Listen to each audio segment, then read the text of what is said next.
I've also added a running back as veteran Jonathan Stewart has signed with Big Blue. I mean, Moose, we're taking a look at a guy 31 years old, coming off his worst year statistically. What does he add to the Giants? Well, I think familiarity for Gettleman. I mean, I think he's a running back that the Giants general manager clearly trusts. And he made that when he talked about Jonathan Stewart, he talked glowingly. I don't think Stewart's in the prime of his career. I don't think he's going to be the bell cow running back for the Giants. But what Jonathan Stewart can do is he can add options to your offense. He's a good goal line running back as well. He can run with power and speed. I still think there's a little bit of giddy up there, but it's a matter of trust. Gettleman brings in a guy from Carolina that he's very, very familiar with, and a guy to add into that running backs room that he believes can get production in 2018. Of course, it doesn't really add who you add at running back if you can't block for him, and they've yet to improve the line. They missed out on two potential targets as they went elsewhere, with Western Richburg going to San Francisco and Andrew Norwell, their main target, going to play with Tom Coughlin and the Jaguars.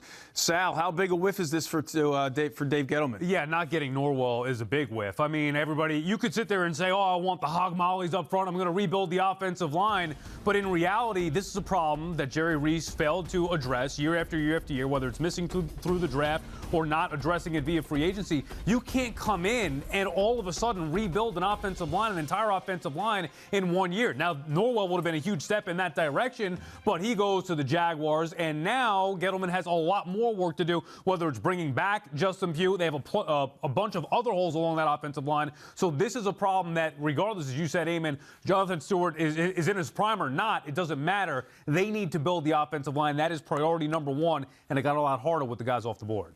I will give Gettleman credit for this. I think they tried really hard on Norwell. The money was crazy, $66 million over 5 years. From what I was told, the Giants' offer was pretty close to that.